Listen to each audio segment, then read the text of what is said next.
First of all, thanks everybody for coming and for everybody that's going to watch later on the replay. I met Alexandra, well, was introduced to Alexandra through a lender that I work a lot with. So a lot of times I get buyers that aren't yet qualified for some reason. A lot of times it's their credit score or something on their credit that needs to be paid down or be addressed or whatever it is. So I always ask my lenders, who do you work with? Who do you send, people that need a little bit of work getting qualified to? And he said Alexandra. And so I was like, I have to meet her. And so I reached out to her and we had a conversation about, that same thing. Like I want to be able to help my buyers. More like, how can I learn more? How can we educate them? How can we get them to you when like they need more help than what they can do on their own? And so we had a conversation, and as we were talking, it kind of went into like, wait, I am only like aware of the tip of the iceberg where credit is concerned. Like you are talking about things I've never heard of before. Like, what do you mean I can use credit to start a business? Or what do you mean that I can use credit to hack travel? Or, so we went from like, how can I help my buyers buy a home, which is so important, and that's what I want us to go over. And how can we learn more about credit, but also like, wait, there's way more to credit and about credit and that you can do with credit to set yourself up for different things than I was aware of. So my mind was like being blown on this call. So then I was like, okay, I have to have you on the webinar. So that's kind of how we're here. And so here's Alexandra. So ask questions in the chat, raise your hand, and she's gonna like blow our minds. Thank you so much. Like that's what exactly makes me happy about what I do is turned something that has been life experience into an opportunity to keep others from having to feel the same levels of pain I have. So I'll actually kind of start with that as a little bit of my background. I started in the subprime mortgage world. For any of you guys either on right now or listening later that are too young to know what that means, back in the old days, and yes, I'm dating myself, it's much safer than dating others. Um, Back in the old days, we had no regulations in the mortgage world. And at the time, I was fresh out of diapers. Yes, we're going to say that just to make me feel good about my age. That I was doing telemarketing for magazine subscriptions. Yes, people used to actually subscribe to magazines, and also doing appointment setting for different security system companies. And it was back when they had like those headsets with like the microphone. And it was just this big room of all people that were doing the same thing. And the old DOS prompt computers, my mother, I absolutely adore my mother. My mother finds this ad in the newspaper because that's how we used to get jobs back in those days. And it was looking for phone experience, looking for sales experience. And they were offering a salary and bonus opportunity. I went in, interviewed, got hired the same day, had no clue what a mortgage was, had no clue how mortgage lending worked. And basically, every day I'd walk into work and we weren't given a chair to sit down in. We were given a stack of pages out of the white pages. And we were told, start dialing for dollars. And we were calling people saying, do you want a mortgage? Do you need a mortgage? Do you have an interest in refinancing your current mortgage? And took an application. We weren't given our chair for that day. And we charged Whoa. full rates and astronomical amounts of fees. And all of that culminated pretty much in 08, 2008, for any of you guys that aren't sure which '08 I mean. 2008, my children have taught me I need to clarify some of these things these days, uh, where we ended up with a lot of regulation in the mortgage world. And the majority of it, I will say, has been a absolute blessing and has created great things for the industry and for banking as a whole. So back in those days, though, we could write loans for anybody. If you had a pulse and you said yes, we could find a way to make it work. And so my own experience being really young and just navigating finance and banking started there. And I'll kind of share some little fun stuff, and you guys can take it for what it's worth. I didn't know better. I opened a million credit cards. And because back then it was really easy to get. Back then, if you were on a college campus, there would be tables of credit card companies on both sides of the aisle walking up to your class. And they're like, you want a t-shirt? And it's like, yeah, I want a t-shirt. Who doesn't want a free t-shirt? Like that was cool. So we got all these credit cards. I got all these credit cards, and I'm like, okay, I've got this. This is great. And it never dawned on me, like, what did this actually mean until a couple months later, maybe more than a couple months. I'm trying to be generous to myself. I took a look and realized all of a sudden this $300 here, this $500 there. And I apologize. The dog has found a squeaky toy. I will figure out how to make him stop. Yeah. You're fine. Mine might be barking in the background later too. Okay. That's the world of Zoom we live in now.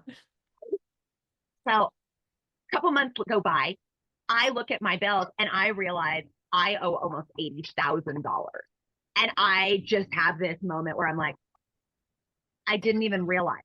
And I think that for so many of us, that's the case. Mm-hmm. 100 here, it's 200 there, it's a tank of gas. It's, I just need to treat myself and remind myself why I'm doing life and why I'm doing these things. Of course, I'm going to order a pizza tonight. I deserve to just actually get out of my house and not just go to work. We have to remind ourselves why we're living. We have to remind ourselves why we do all of these things. And next thing you know, that can go in a direction that you didn't even anticipate in the blink of an eye. So managed to get out of that. However, also that my credit had taken a lot of damage as a result of this. Hey, I'm really embarrassed, you guys. No, don't be. I wish we could see her or him. Okay, come on, hop up. Now, of course, camera shy. Oh, there we go. Isn't it that way? It's like dogs and kids. As soon as you aren't paying attention to them, they have to be the center of attention. Oh my gosh, look at that face. I'm like, I'm not giving back the squeaky toy. Okay, well, I had to dig out from under all of that debt before I could buy my first house. Okay, here's all these things that I need to navigate. What does that look like? And a lot of the consumers I was working with back in those days had some kind of a life challenge. And it wasn't necessarily, oh my goodness, credit is overwhelming. It was, I made this little mistake because back then, I know this is going to be shocking to any of you youngins on here, but we didn't have the internet. We still had, that's not where we went to source information. Mm-hmm. We in from our trusted sphere, whether that was teachers or parents or partners in whatever aspect of life we had, we didn't source information from the internet. And with credit, with any of those components, it was like, okay, what do I do? And if mom and dad hadn't been through that scenario, or our mentor hadn't been through that scenario, then it was like, okay, I'm going to fly blind and we're going to figure this out. And that's kind of where a lot of my knowledge came from. I said, I need to dig in and figure this out. In '06, I had my daughter and didn't have health insurance and realized that there's all kinds of fun things in the medical world. In '08, the bottom fell out. Both my now ex-husband and I were in the mortgage world, and we were doing fix and flips and doing all kinds of stuff with real estate. And when that bubble burst, it burst our personal bubble as well. I ended up filing bankruptcy and walked away from multiple properties in foreclosure, and just knew that like that had to happen. But I will say that it taught me, and I tell people this all the time, the majority of all people that file bankruptcy, they don't regret ever filing. They do regret not filing sooner. Mm-hmm. And the laws, the regulations that have come about in regards to bankruptcy have gotten so stringent that if you are eligible, there's a reason you're eligible. You should absolutely. It is not the stigma that it was even as recently as 15 years ago. Mm-hmm. When bankruptcy, you're pretty re-eligible for almost everything in your world in under 2 years. And if we think about how quickly 2 years really goes, it's fast. So if in any way, shape, or form that's something you're considering, please know that there's resources. Always explore all of your options. One of my big things that when we talk about credit and strategy, and Kristina's like, okay, what are the big takeaways? What are the things you hope people hear? And I'm like, I want people to hear that by making no choice, you're already making the only wrong choice. There's never a bad choice if you're making a choice to move. And when you take all those choices and you line them up and go, okay, I kind of don't like this one. Ooh, this one's kind of a little bit good. Ooh, this one's really good. This one, if I had to go there, this one, maybe, no, not really. If you take all of the choices available to you, all of the different things that actually can happen, and you line them up and then make active choice to move forward in whatever direction, it will never be a bad thing, especially with credit. I So, agree. And I think one of the things you talked about was the bankruptcy, and I think it's way different now. And because my husband and I had to file bankruptcy when we were younger, and the shame surrounding that was almost, well, it was worse than the bankruptcy because the bankruptcy gave us a fresh start.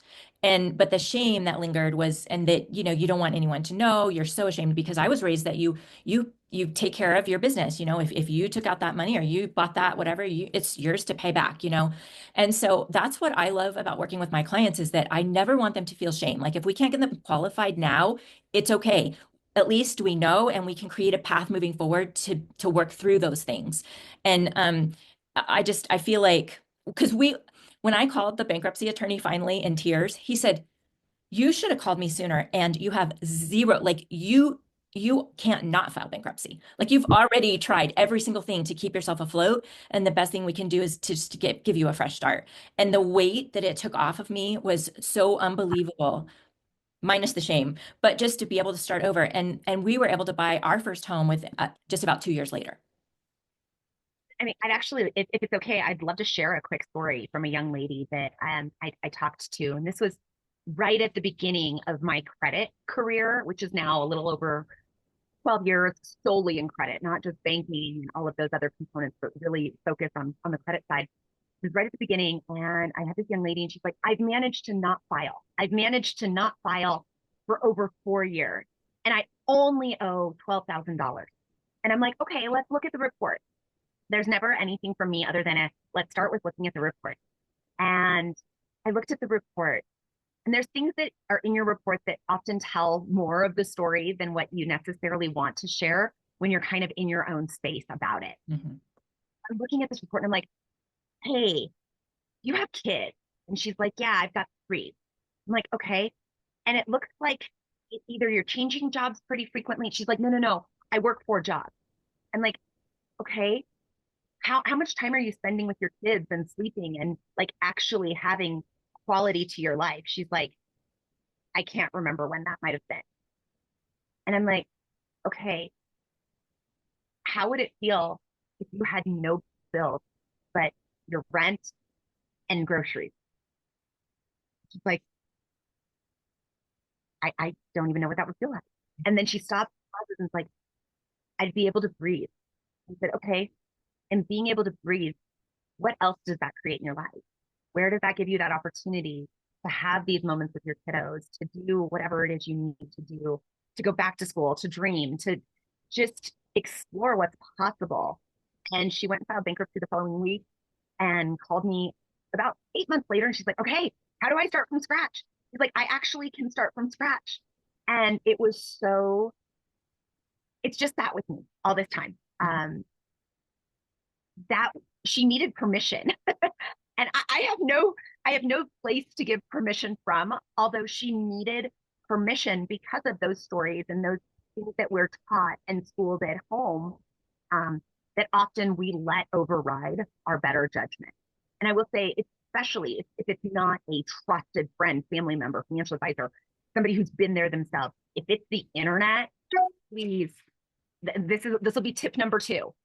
If it's on the internet, double check, triple check, quadruple check if any of what you're reading, seeing, hearing, comprehending actually relates to you. And I'm going to go out on a little bit of a limb and say it probably doesn't, or at least not enough to take it just straight the way that it's being communicated. The internet is great. And part of the reason we do these types of sessions for an hour is to cover everything that needs to be said. The internet talks in tweets. It doesn't understand the concept of complete sentences. I can like hear my mother in the back of my ear going, that was not a complete sentence. If it didn't have a comma and it didn't have some form of punctuation and it didn't have a connective, a conjecture, then it makes sense. and you need to start over because I don't understand what you're saying. Yeah, and what I found too is that, researching how to help myself and all of that, I was looking at the big umbrella picture that the internet's trying to teach you, but I didn't know how to get my report, look at it, and figure out personally what I needed to do. Like, what's the next step I need to tackle? What's the more important? My daughter always says, that's not the shark, the closest shark circling the boat. So, like, she's only going to deal with the shark that is closest to her boat. And I think if we all live like that, we would accomplish a lot more and have less anxiety. But I needed to know, like, okay, where's the shark closest to me and how do I attack it? And you don't know that if you're not talking to a specialist who's looking at your report and telling you, okay, this is the most important thing right now. So I went through all of that, and it was actually just a huge weight off of my shoulders, and it also taught me so much about how to go in and out of a bankruptcy strategically. What does it look like to build truly a solid foundation of credit and fundamentals? Then my son was born in 2010, and he had some pretty major medical where I got to fight with insurance.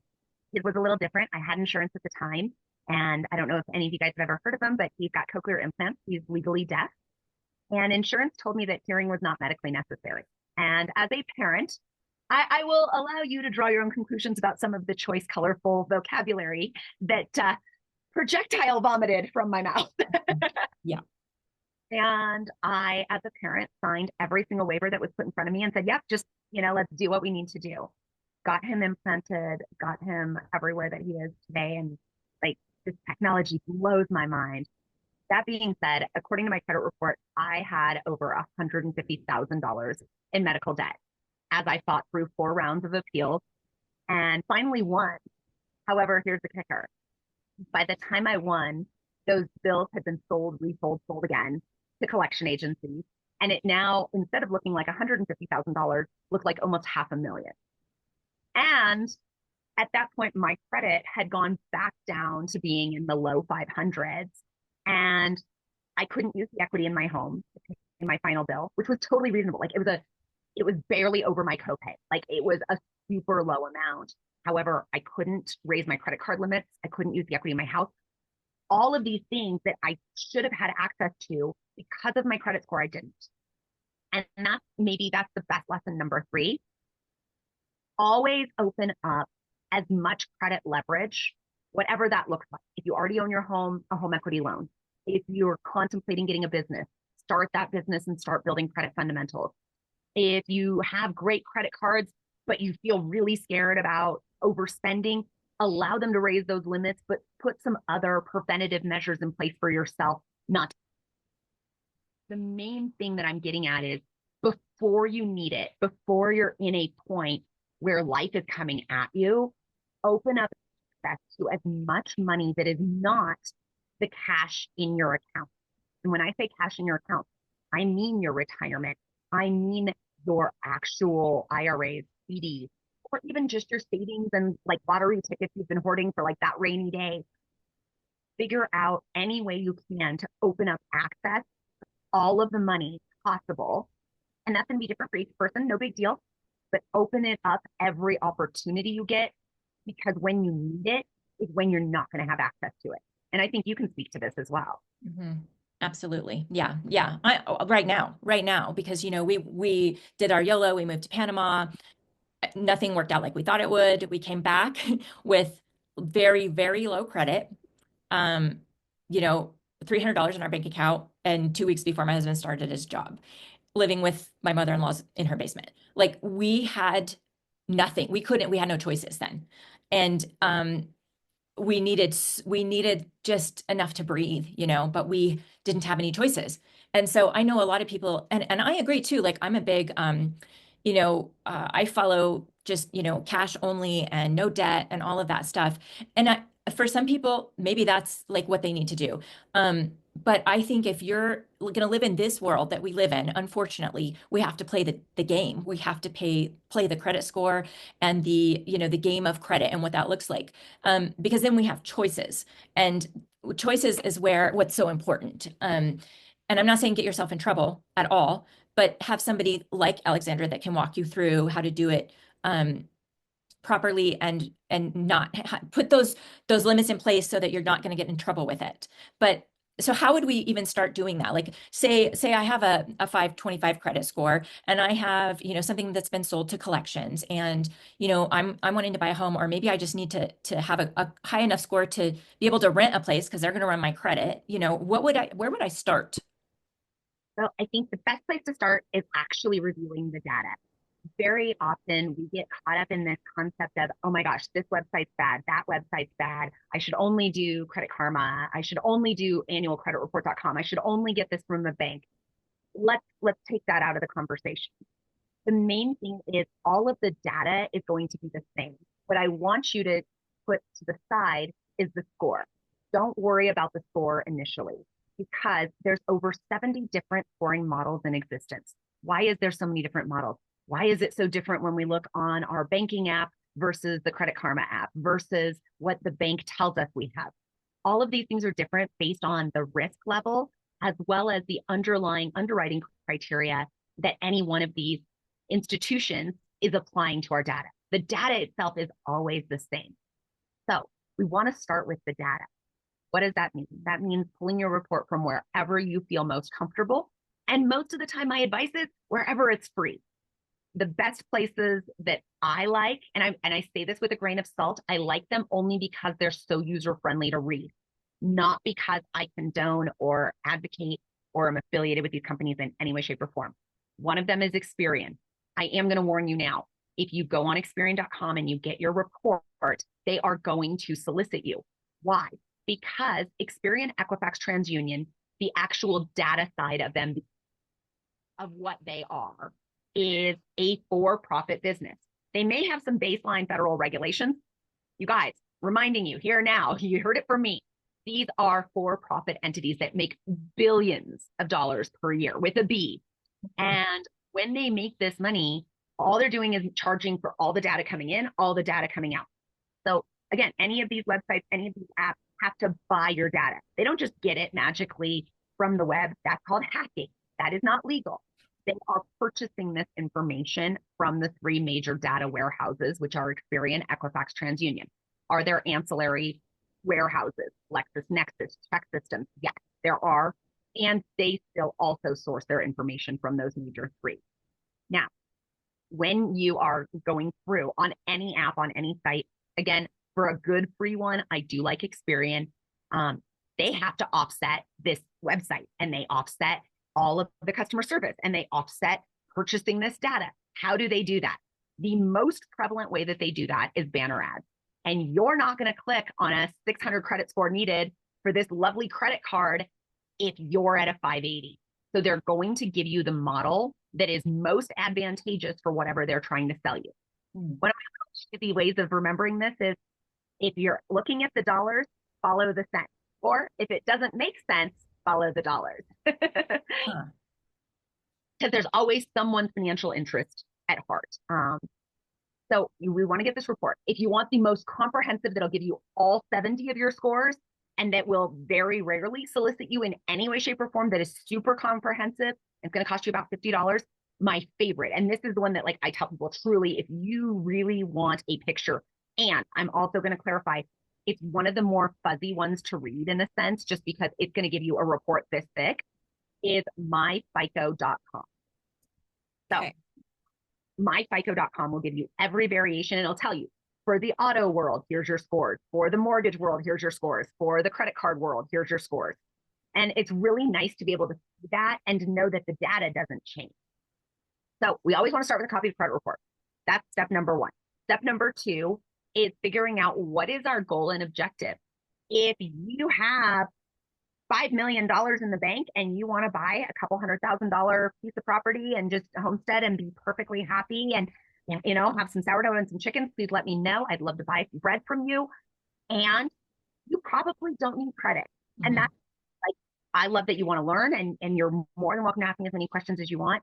Your goal looking at your credit report is going to be a little different than the person looking at their credit report going, I want to get out of this relationship. I want to move on with my life. I want my kids to have a different experience of money than I did. Those are a lot of the things that I think to myself. on a pretty daily basis. Mhm. Why am I doing what I'm doing? And not to sit and overanalyze it, just to have that baseline, because that's going to shift the lens that we look at the data from. Now, what goes into the credit score? We're going to, for today's conversation and most conversation points, talk and focus on the mortgage world. So we're going to focus on versions 542 of the FICO scoring model. And just so you know, the reason I clarify that is because those are ones that you very rarely see on any of the apps or on any of the monitoring or credit card sites that, or banking even, that you're following yourself as a consumer. So in versions 542, and it's still similar in Vantage and in FICO 8. There's very nominal shifts, but for overall financial banking, this is a great place for us to start as far as data and how do we build. Most of the percentages I'm going to talk about don't radically shift. It's just that back end piece of actual mathematics that they apply to all of it.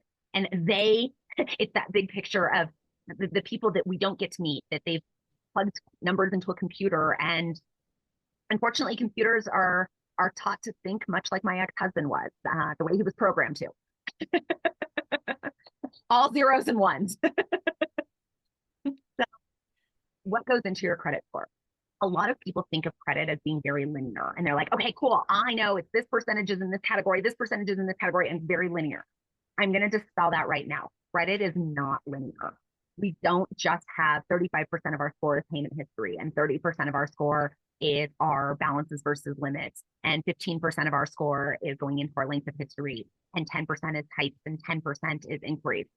Yes, those are the categories. Yes, those are the breakdowns. And it's also not linear.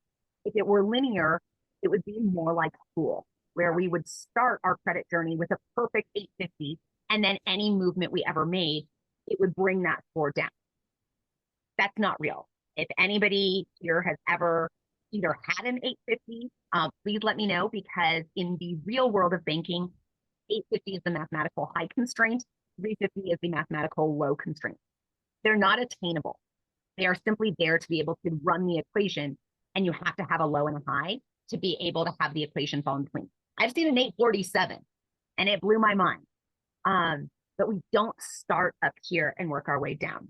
The more accuracy, and I love talking in analogies because I think that they hit home and they stay with us. My favorite way that I've found, and I haven't found a better way to explain this in over a dozen years, is think of gymnastics or diving. Or even, I think figure skating kind of runs this same way too.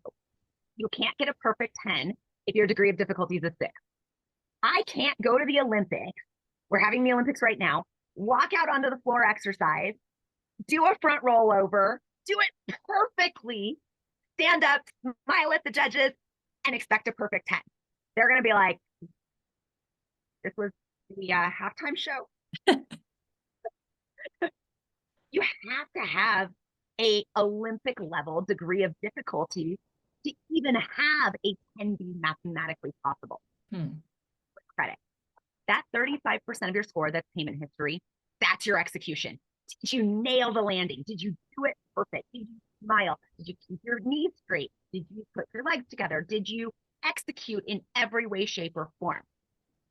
The other 65%, and this is what's kind of cool about credit and why we call it a game, is the part that we can manipulate. And yes, I don't say that with any apologies. We can manipulate it, is your degree of difficulty. So going into payment history, let's talk about this, because it's your entire execution. I want you to think of this as a big ball pit, and every single payment you make is a ball going into the ball pit. We've all seen them, whether it's the one at McDonald's or at like a fancy play place bouncy house, or even the one that we ordered on Amazon and like our little toddlers playing in it in the living room. We've all seen a ball pit. And so every payment we make is a ball going into this ball pit. Every payment that's on time is a nice, shiny, brand new out of the package green ball. What's made late is a blaring red kickball with strobe lights and sound effects. And if any of you guys have either a dog or a kid, which obviously I have both, it's that ball with strobe lights and sound effects that inevitably gets stuck under the couch and will not turn off until hopefully, maybe sometime in the next millennium, the battery dies. Because somehow it's the one battery that has truly eternal life. Exactly. So that red ball that is the late payment that is stuck there, you're just hoping eventually it will fall off or the battery runs down, like you said. But maybe there's a way to manipulate that. Absolutely.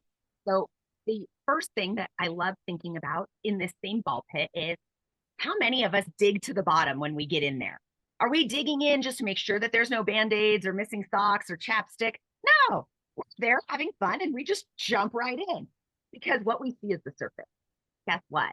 Same thing with most of the goals any of you are going to express. When you sit down and look at that goal for yourself, whether it's buying a house or buying a car at a better interest rate or getting that dream credit card that you've always wanted, whatever it is, the majority of those goals are going to look at the surface. And that surface is really the last 2 years for the average consumer. Now, why do I say the average consumer? Because the average consumer in America has a car loan and at least 3 credit cards, probably a student loan. So the number of green balls going in really can coat that entire surface efficiently in 2 years or less. Okay. Now, if you're a super aggressive consumer and you have 40 cards, you can sometimes fast forward that clock into as little as 6 months. That is not me telling you to go get 40 cards.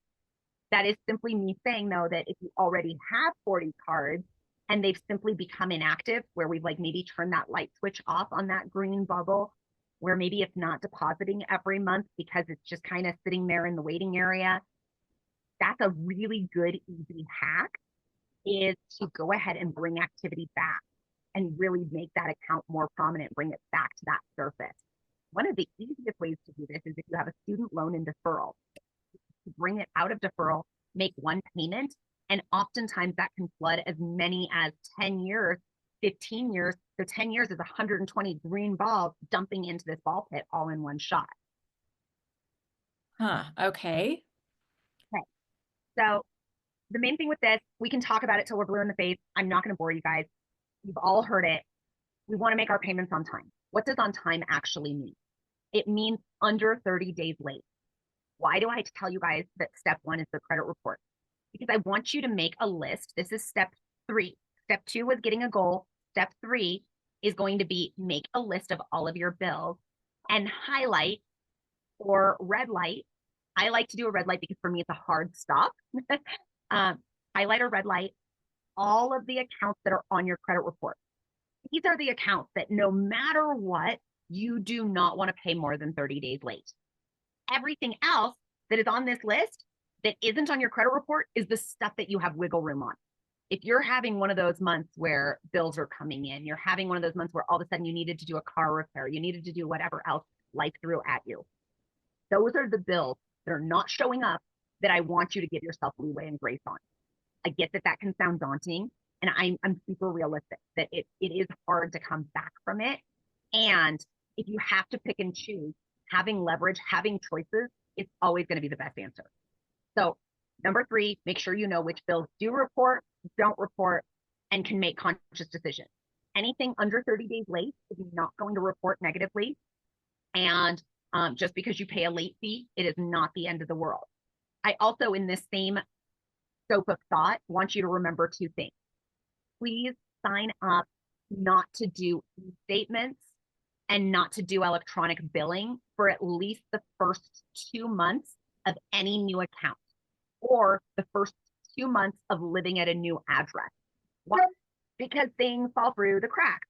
What happens if somebody in potentially another country, potentially in a call center, potentially in a dark, dark basement somewhere, can't read the difference between your O and a 0, your L and a 1, your L and an I. And all of a sudden you marked, yes, give me e-statements, but you're not getting any of it. Always, always be in control and get at least the first 2 statements coming to you in paper until you can dictate and control that. Okay. Good to know. I'm taking notes and I'm trying to like absorb all this. I'm glad we're recording it. Good. So we've gone through payment history. The main thing is, like I said, we want to do our best to pay as many of the bills that are on the credit report on time as possible. The next biggest category going into the actual degree of difficulty is balance versus limit. This is a ratio, and this is on all accounts, but only on accounts that are coded as revolving. What is coded as revolving? We have credit cards, store cards, sometimes overdraft lines of credit, personal lines of credit, home equity lines of credit. Those are the things that are going to be coded as revolving. This is another thing that I love when we look at the report. So after we've listed which bills are on the report and which ones aren't, I want you to go back onto that list and mark which accounts are coded as revolving. It'll tell you right there. It'll say type of account. If it says REV or R or revolving, I want you to put like a check mark or a star next to it, because this one is factoring this entire 30%. Now, if you have no cards, we immigrated from Russia when I was 5. I grew up in a household where you pay cash, and it's both a financial story as well as a cultural story, as well as all the things. And if you don't play the game, you can't win it. If you don't participate, you can't win. If you do not have a credit card of some sort or a revolving account reporting of some sort, mathematically, it's 30% of your score you cannot attain. It is the same thing as going to the Olympics, doing a front rollover, maybe trying to do a cartwheel, maybe trying to do a handstand, and still not getting there because your degree of difficulty is just too low. You will never get over a 600 score mathematically to be able to do that without a credit card. Now, what are some things that I recommend when it comes to credit cards? There's a lot of talk out there about secured cards. Not a huge fan. I don't mind them. They're not my first choice. In the order of preference, if you have no credit cards whatsoever, seeing if a friend, a family member can add you as an authorized user. This is not them giving you the card. This is not them giving you the access to money. This is not them even showing you their entire credit profile. This is them letting you piggyback on one account that will establish you having something in this category. Is another great way to dump a bunch of green bubbles into our ball pit, and is going to radically shift this entire equation. I love starting there. Second thing that I love doing, and I'm trying to think if I have them right here. I actually do. Hold on a minute. I'm going to give you guys a little visual prop. Okay. Again, making myself seem really old. Who here remembers Montgomery Ward? They're a catalog. Grandfather, they will give anybody with a pulse a $300 credit limit. What's cool about this? It reports to credit. What's even cooler about this? And I know some of you guys are going, wait, when you hear this next response, you're going to be like, wait, that's what's not cool about it. No, this is what's really cool about it. You can't use it for gas or groceries. So it's not convenient. It's not going to be a catch-all for you. What it is going to do, though, is it's going to work as far as what we want the computer to see us doing. Okay. So first, that you add may yourself as an authorized user to a good credit account of somebody that you trust and will allow that. Second, get a Montgomery Ward credit card. or 7th Avenue or Swiss Colony or Finger Hut, if that authorized user option is not an option. If for whatever reason, none of these things are an option, then my next suggestion is going ahead and exploring an authorized user account, or not an authorized user, a secured account, a secured credit card. Please be careful and make sure that you're using the word secured and not prepaid. Prepaid is let's walk into the grocery store and buy a gift card for our friend, our family member, wedding, bridal shower, whatever. That is not going to report on credit. It's not going to do you any service. They're not the same thing. Yes, you're giving money as a deposit. If you are going to ever do a secured card, I recommend do it with a credit union. Build a relationship with a credit union, start with a credit union. Don't get one of the online ones that has radical, astronomical annual fees, monthly fees, interest, where it feels like you're losing the game before you've ever started playing it. Okay. So we want to get a revolving account. Once we have a revolving account, or we see on our report that we have multiple revolving accounts, our goal is to get our ratio, that because this whole category is not about dollar amount. Doesn't matter if I have a $300 card, doesn't matter if I have a $300,000 card. This is only about ratio. So our goal is to be below 9.9% of the limit on the statement cycle close date or the statement ending date. Whatever reports on that day is what's going to show for the next 30 days. So if you have to max it out, okay, life happens. Do me a favor. Look at the due date. Don't be late. And pay it down as low as you can afford to the day before the statement closing date. That's going to be that other hack on how do we always trick the computer that we're doing this game completely to its highest level. Oh my gosh. Okay. So if you're going to make a big payment, do it on the day before the statement closing date. How do we find out what the statement closing date is? Almost always either on the upper left or upper right of the actual PDF statement from your card company. Okay. Sometimes it's 3 days after your due date. Sometimes it's 2 weeks before. So just be aware of it. And here's the other thing. Like, I'm giving you all the tricks. Don't have to apply all these tricks every month. You only need to worry about these tricks on the months that you're like leading into a financial decision. Let's be real, we're not getting a mortgage every month. Most consumers, we're not getting a car every month. So if we maybe need to do this twice a year, that's what we need to do. Got it. Okay. We want to be below that 9.9% ideally of the limit. So if we have $1,000 card, ideally our balance is going to be below $990 or below $90. Okay. I can do math today. I can't. The dog is messing with my head. You're fine. We don't hear the dog. So that's what we're going to look at. The other thing that I want to touch on this part of things is you may notice, some of you may have collections, charge-offs, accounts. If they originated as a credit card, they may still be in this category. They don't magically move to a different category just because their status changed. So, and looking at that credit report, we want to look at what is the category it says it is. Does it say other or open? That's going to mean it's truly a collection with a collection agency. If it still says revolving, it is being counted in this 30% of your score. And paying it off, even if you settle it, even if you bankruptcy it, I don't care how you get it to zero, is going to have only positive impact. Okay, so if it's a collection or a charge off, if it says the category is revolving, then we need to do whatever we can to pay it off or settle it. Okay, because that's within this 30% of our score. Okay. But if it's other or open, then what? Then it's holding less weight of where the piece is on the playing board, and we can lower prioritize it. Okay. And again, it's going to depend on goals. I try not to give a million disclaimers in this short of a call. And I do want to say, like, if someone's threatening garnishment, if someone's threatening a judgment, if someone's taking you to court, absolutely, that's going to leapfrog it to the top of the list. We want to talk about that, and we want to keep whatever control we can. That is completely the right answer. Okay. And if nobody is knocking on your door, if you're not getting a summons, the way that we can look at structuring a priority order is going to be based on where you're going to get bang for the buck. And if it's revolving, you're going to get major bang for the most accurate use of the buck. Okay. Okay. Okay, great. So then what? So we've got a report. We know what bills are reporting and that we need to not let those be more than 30 days past due. We need to look at the type of credit, the category. If it's revolving, that goes to the top of the list of what we need to do to manipulate that if it's revolving. So either pay it off or down. Okay. What's the next biggest thing we can do? Category that's 15% of our entire score is going to be length of history. This is one that most of us inadvertently hurt ourselves in. And length of history is the average of all of your accounts that are open and active. So if you close let me think of it.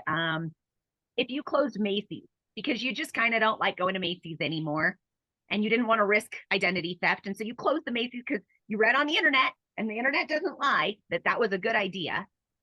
And now all of a sudden, Macy's was your 20-year-old card and you opened a brand new car.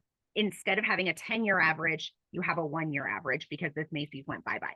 Oh, no. Okay. So the internet says close all the old accounts because you can have fraud on it. And then you just shot yourself in the foot because you never used that, but it was your longest card that you've had for the last 10 years or whatever. So if you have, and these are the revolving ones, yes? For anything open. If you have open, so here's another thing that especially in the home buying journey that people do. They're like, okay, I've got 15 student loans. The student loan company said I can consolidate them. And I'm not saying consolidation is bad. I'm saying which order do we do these financial moves in? So if I know I'm about to buy a house, do I take 10, 15-year-old accounts and make them 1-month-old account? Or do I let them sit, keep making the minimum payments, buy the house, and then consolidate them? Got it. Doing things in a strategic order that maximizes our score potential.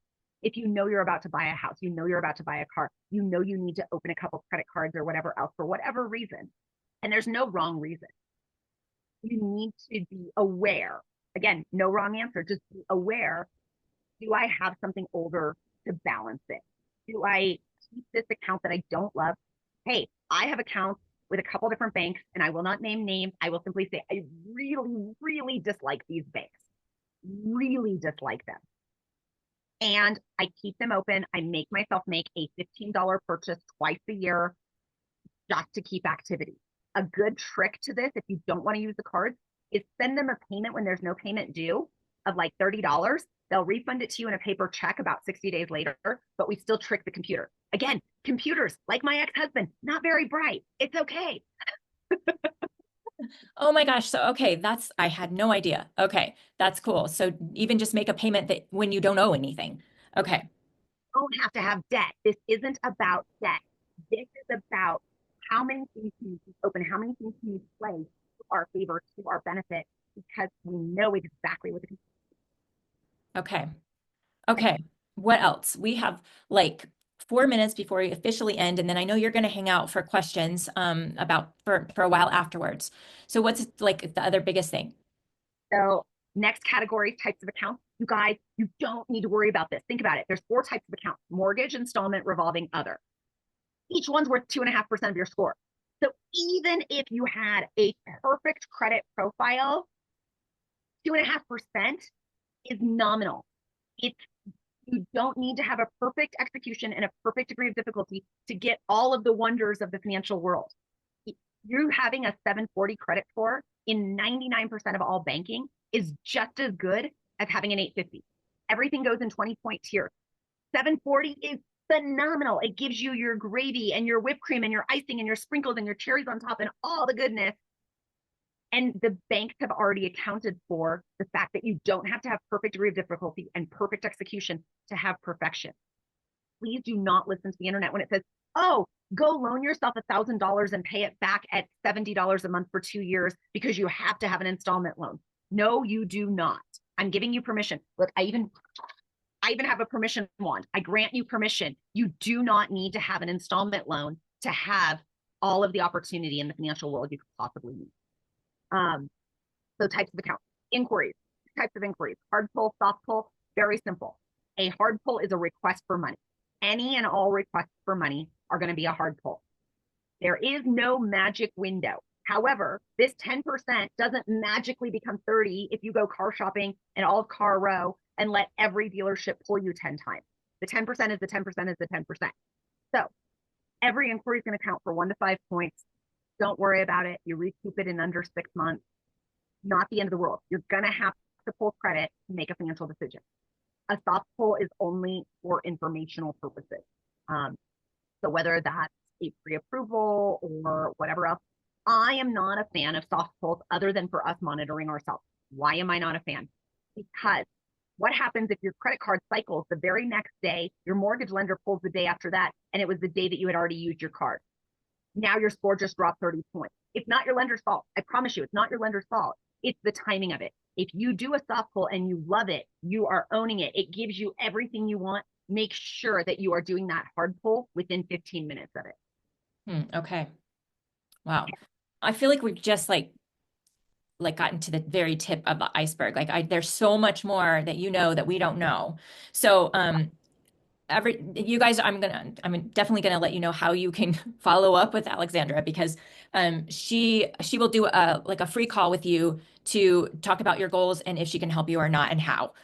So I just think it would benefit everyone to just have that book that first initial free call with her, right?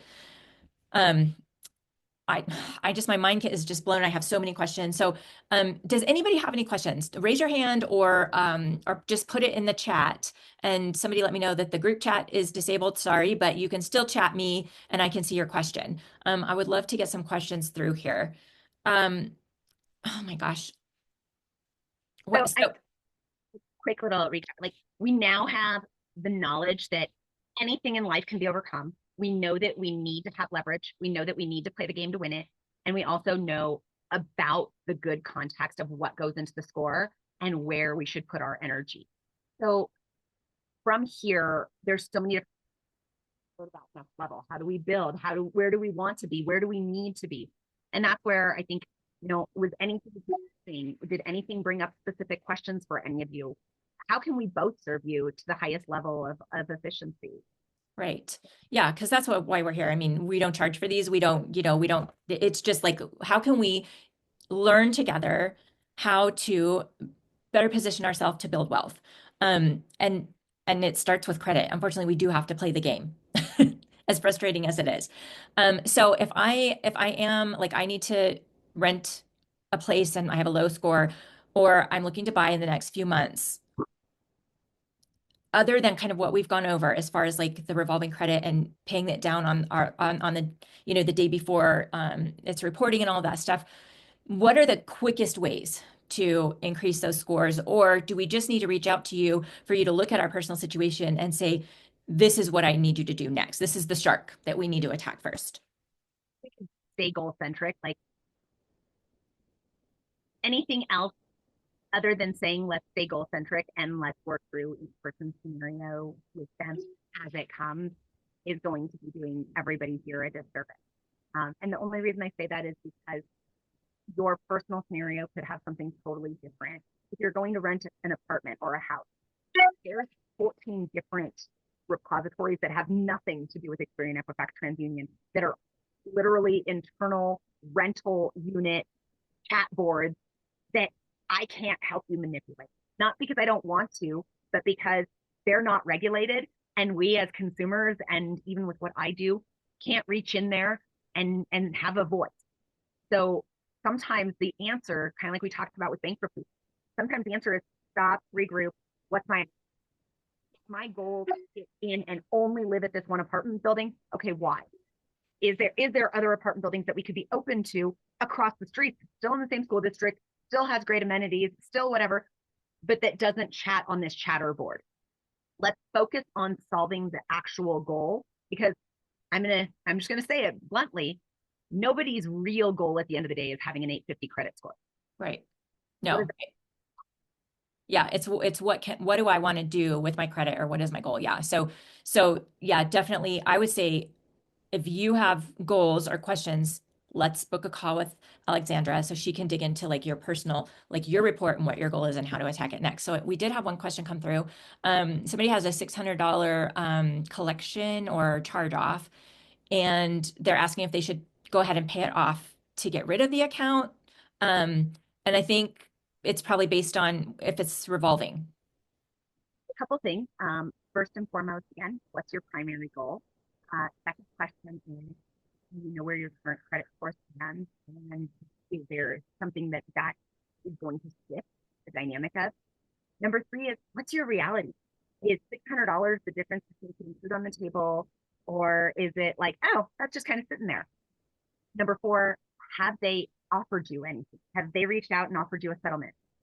Number five, and this is all still before you make an actual action. Number five is it close to the statute of limitations? This has nothing to do with reporting, everyone. Hopefully, this is another great takeaway point. Statute of limitations has nothing to do with reporting dates. This is solely a matter of legal collectability and legal contractual ability to go to judgment and go to garnishment. In Colorado, our statute of limitations is 6 years. However, we have a lot of transplants here from California. California statute of limitations is 4 years. So if you open the account and default on the account with after 4 years from the date of default, and the date of default is considered anything more than 30 days late with no new payment triggered. So if I went 30 days late 5 years ago and I lived in California and I've never made a payment since, I've never made a settlement, as long as I've never paid a dime, that account is no longer legally collectible. And that's going to skew my answer. Then the next step, after assessing whether it's part of the statute of limitations or you still have a long ways to go, is when we look at this, who is the creditor and can we negotiate a paper deletion? When we call them to settle that account, can we ask them what are the steps and what happens next to have this item removed from credit? Okay. So what I love about you and why I wanted to have you on and work with you myself is because we all know that there's credit companies out there that you can pay a monthly fee to or pay a flat rate to, and they say they'll do XYZ with your credit score or get you to a certain point. But they are they're like it's like a band-aid basically, right? And they even may be taking advantage of you because it might not cost you anything um, to get where you need to go. And so what I love about you is that you worked with those companies before, you didn't feel good about it, so you decided to do things differently and become a credit strategist. And that's where the one-on-one comes in. So you'll actually get on the phone with people on like a three-way and make the call to the creditor to negotiate a lower rate or lower fee or something or a removal or whatever it is, right? It's about how do we get results? If we go back to that question of what's your reality right now, why would you possibly spend money paying me or paying any company for that matter $99 a month? Most households have two people in them. So if it's a husband and a wife, if it's $100 each per month plus another $25 each per month in credit monitoring, that's $250. That $600 collection, cool, you could pay it in full in 3 months. Like, I would rather people focus on the goal and have the means to do that and know and trust that the universe is going to all come full circle. And when they're optimal and doing and living all their biggest dreams, that's when they'll reach out and utilize me for something else. Yes.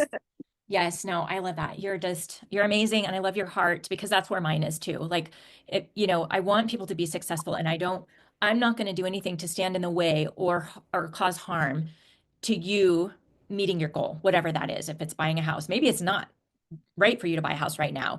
And it's best for you to keep renting and start your business you want to start first or whatever it is. So, thank you so much for your time. I don't see any other questions or hand raised, but I definitely urge everyone listening to this later or who's on the call to reach out to Alexandra because you all have goals. I know I have goals, and I'm working with her now one on one.